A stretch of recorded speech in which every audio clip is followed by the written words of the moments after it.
Wafer try કરજો તો તમારે પણ આ જ રીતની એકદમ સફેદ વેફર બનીને તૈયાર થશે। ફ્રેન્ડ, તો આજે હું તમારી સાથે શેર કરીશ આખું વર્ષ ખાઈ શકો તેવી બટેકાના વેફરની રેસીપી। તો અને આ બટેકાના વેફરને તમે વ્રત કે ઉપવાસમાં ખાઈ શકો।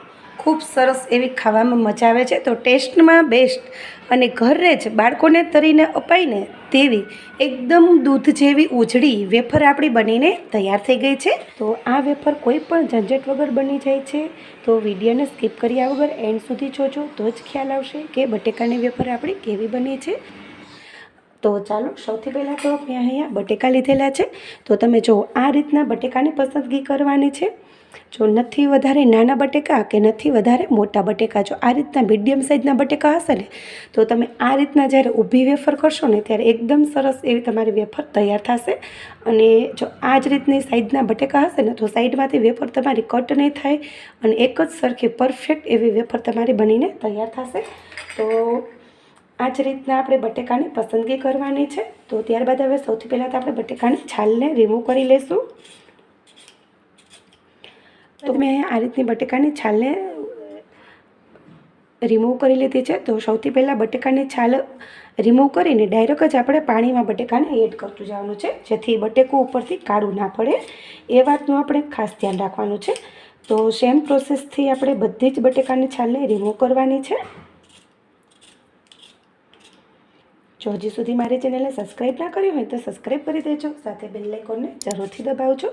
આવી જ નવી રેસીપી વિડીયો સૌથી પહેલાં જોવા માટે બાફતા હોય ને ત્યારે ફટકડીનો ઉપયોગ કરે છે, પણ આજે આપણે ફટકડીનો પણ ઉપયોગ નથી કરવાના, તો પણ વેફર આપણી સરસ એવી બનશે।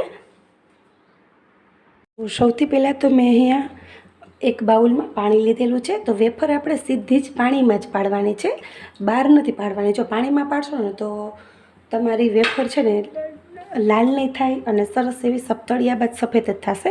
તો મેં અહીંયા આ રીતનું એક મશીન લીધેલું છે વેફર પાડવાનું। જો તમારી પાસે આ રીતનું મશીન ના હોય ને તો તમે આ રીતના મશીનનો પણ ઉપયોગ કરી શકો છો। જે પણ મશીન હોય ને એનો ઉપયોગ કરીને તમે વેફરને બનાવી શકો છો। તો ત્યારબાદ આપણે આ રીતનું મશીન ડાયરેક્ટ જ પાણીમાં રાખીને વેફરને આપણે આ રીતના ઊભી રાખવાની છે, જેથી બટેકાની ચિપ્સ આપણી એકદમ સરસ એવી તૈયાર થાય। તો આ રીતે આપણે વેફરને તૈયાર કરીશું, જેથી બટેકાનો જે સ્ટાર્ચ હોય ને એ નીકળી જશે। તો તમે જુઓ આ રીતની વેફર આપણે તૈયાર છે। જો ના વધારે પાતળી ના વધારે જાડી, જો એકદમ મસ્ત એવી વેફર બની છે ને, જો અરે વાહ! જો વધારે પાતળી વેફર હશે ને તો તળિયા બાદ વેફર તમારી લાલ થઈ જશે, અને જો જાડી વેફર હશે ને તો તળશો ને ત્યારે વેફર ઉપર જે ફોડલી થશે। પણ જો આ રીતની પરફેક્ટ વેફર હશે ને તો એકદમ સરસ એવી જ વેફર તૈયાર થશે। તો સેમ પ્રોસેસથી આપણે બધી જ વેફર્સને આપણે આ જ રીતના પાણીમાં તૈયાર કરવાની છે। તો સૌથી પહેલાં તો મેં અહીંયા પાણીને ગરમ થવા માટે રાખી દીધેલું છે। પાણીને આપણે એકદમ સરસ એવું ગરમ કરવાનું છે। ત્યારબાદ તેમાં આપણે 1 ચમચી જેટલું નિમક એડ કરીશું। નિમકનું પ્રમાણ આપણે થોડુંક ઓછું રાખવાનું છે, કારણ કે જેમ આપણી વેફર સુકાશે ને તેમ વેફર આપણી સોલ્ટી થતી જશે। તો વધારે ને વધારે આપણે વેફરને ધોવાની છે। જેમ તમે પાણી 3 થી 4 વાર ચેન્જ કરશો ને એમ વેફર એકદમ દૂધ જેવી તૈયાર થશે। તો તમે જુઓ, સૌથી પહેલાં તો મેં જે વેફર પાડી લીધી ને એ વેફરને મેં અહીંયા અત્યારે એક વાસણમાં લીધેલી છે। ત્યારબાદ હવે આપણે આ રીતના વેફરને ચેન્જ કરતા જઈશું। તો સૌથી પહેલાં જે વેફરને આપણે એડ કરેલી છે ને એને આપણે એક બીજા પાણીમાં એડ કરીશું। તો આ રીતના એકદમ સરસ એવી વેફરને આ રીતના આપણે સાફ કરવાની છે। તમે જુઓ આ રીતના સાફ કરીને આપણે આ રીતના બીજા પાણીમાં એડ કરીશું, જેથી જે બટેટામાં જે સ્ટાર્ચ રહેલો હોય છે ને એ બધો જ નીકળી જશે। અને બટેટાની વેફર આપણે ડૂબ હોવી જોઈએ, ઉપર વેફર આપણે દેખાવી ના જોઈએ, એટલે વેફર એક જ સરખી બધી સરસ એવી તૈયાર થશે। જો તમને થોડુંક પણ પાણી ઓછું લાગે ને તો તમે ઉપરથી પાણીને એડ કરી શકો છો। તો તમે જુઓ આ રીતનું આપણું પાણી ખરાબ પાણી નીકળેલું છે। એવી જ રીતે આપણે ફરીથી જો આ પાણીમાં આપણે એડ કરેલી છે ને વેફર, આ વેફરને આપણે હજી સરસ એવી સાફ કરીને બીજા પાણીમાં પણ એડ કરવાની છે। સેમ પ્રોસેસથી આપણે 3 થી 4 પાણીથી વેફરને સાફ કરવાની છે। જો આવી નાની નાની ટિપ્સ તમે ફોલો કરશો ને એટલે સરસ જ એવી વેફર બનીને તૈયાર થશે। તમે જો વેફર આપણી જો આ રીતનું મીડિયમ સાઇઝનું બટેટું હોય છે ને એટલે સરસ એવી જ વેફર થશે અને ક્યાંયથી પણ વેફર તમારી કટિંગ નહીં થાય. તમે જો એક જ સરખી સરસ એવી વેફર આપણી તૈયાર થઈ છે ને. તો જો તમને આજની મારી વેફરની રેસીપી ગમે ને તો શેર કરજો વધારે ને વધારે તમારા ફેમિલી મેમ્બરમાં, જેથી અત્યારે ઉનાળાની સિઝનમાં બધાના ઘરે વેફર બનતી જ હોય છે, જેથી બધા જ આ રીતની વેફર બનાવી શકે. તમે જુઓ એકદમ મસ્ત વેફર બને છે. તો ચાલો હવે પાણી પણ આપણું સરસ એવું ગરમ થઈ ગયું છે. તો પાણી પણ આપણું સરસ એવું ગરમ થવા લાગ્યું છે. તો ગરમ પાણીમાં આપણે જે બટેકાની ચિપ્સ બનાવી છે ને વેફર, એ વેફરને આપણે ગરમ પાણીમાં એડ કરીશું.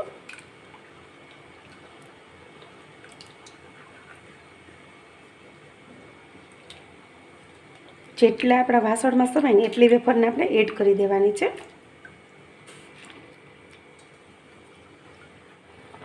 તો આ રીતનું પાણી આપણું ઉકળવા લાગ્યું છે. ત્યારબાદ આપણે એકદમ હળવા હાથે વેફરને હલાવી લેશું અને જે આ ઉપરનો આ રીતનો વ્હાઇટ કલરનો ભાગ છે ને એને આપણે રિમૂવ કરવાનો છે.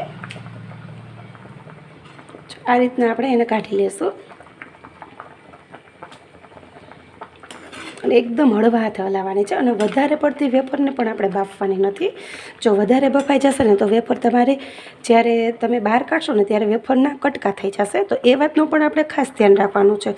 જો આવી નાની નાની ટિપ્સ તમે યાદ રાખશો ને અને તમે આ ટિપ્સને જો ફોલો કરશો ને તો ક્યારેય પણ વેફર તમારી બગડશે નહીં અને તૂટશે પણ નહીં.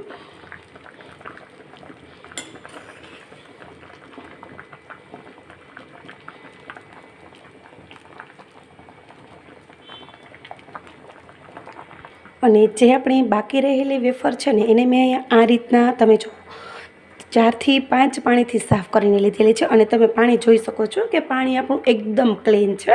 જો આ રીતનું પાણી થાય ને ત્યાં સુધી આપણે વેફરને સાફ કરવાની છે. થોડીક વાર લાગશે પણ વેફર આપણી આખું વરસ ખાશો ને તો પણ જ્યારે પણ તળશો ને ત્યારે વેફર તમારી એકદમ સફેદ દૂધ જેવી જ બનશે. તો 4 થી 5 મિનિટ જેવું થઈ ગયું છે અને વેફર આપણી થઈ ગઈ છે. તો જો આ રીતનું હું તમને વેફર બતાવું. જો આ રીતની વેફર આપણે થઈ જવી જોઈએ. તમે જુઓ એકદમ વધારે આપણે નથી બાફવાની. જો ઓવરકુક હશે ને તો પણ વેફર તમારી તૂટી જશે. તો ચાલો હવે વેફરને આપણે બહાર કાઢી લઈશું. તો સૌથી પહેલાં તો મેં આ રીતની ચારણી લીધેલી છે. ચારણીમાં આપણે આ રીતની ડાયરેક્ટ વેફરને એડ કરીશું, જેથી વધારાનું જે પાણી હશે ને એ રિમૂવ થઈ જશે. અને સેમ પ્રોસેસથી આપણે બધી જ વેફરને તૈયાર કરીશું.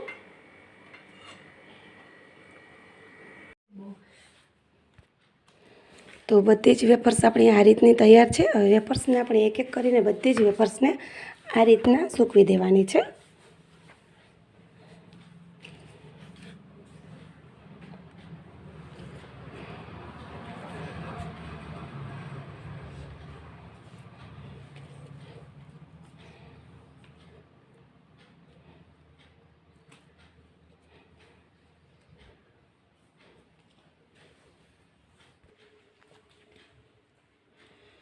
તો આ રીતની બધી જ વેફર આપણી સુકવાઈને તૈયાર થઈ ગઈ છે. તમે જુઓ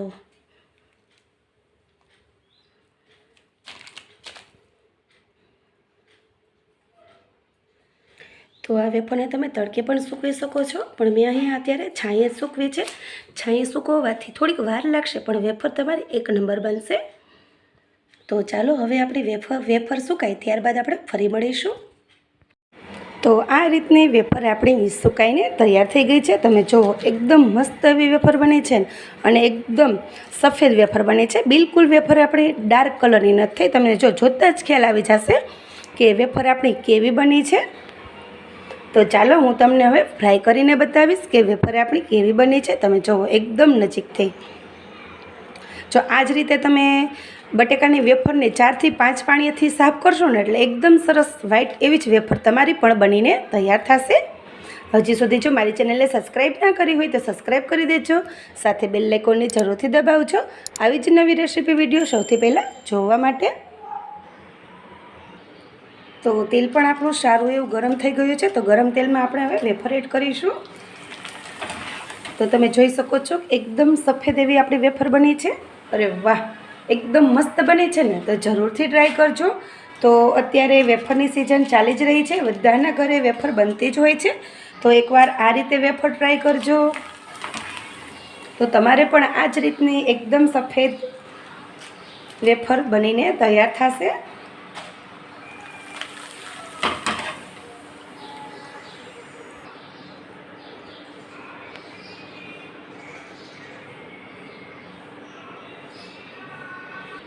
તો આખું વરસ ખાઈ શકાય તેવી એકદમ ઉજળી વેફર આપણી બનીને તૈયાર થઈ ગઈ છે. અને આ વેફરને તમે વ્રત કે ઉપવાસમાં એન્જોય કરી શકો છો. અને તમે જો એકદમ વેફર આપણે ક્રિસ્પી થઈ ગઈ છે, જો એકદમ મસ્ત બને છે ને. તો જરૂરથી ટ્રાય કરજો. તો ઉપરથી આપણે આ રીતનું લાલ મરચું પાવડરને આ રીતના એડ કરીશું. જો એકદમ મસ્ત ટેસ્ટ આવે છે. જો આ રીતના તમે ક્યારેય ટ્રાય ના કરી હોય ને તો ચોક્કસથી ટ્રાય કરજો. ખૂબ સરસ એવી ખાવામાં મજા આવે છે. તો ટેસ્ટમાં બેસ્ટ અને ઘરે જ બાળકોને તરીને અપાઈને તેવી એકદમ દૂધ જેવી ઉજળી વેફર આપણી બનીને તૈયાર થઈ ગઈ છે.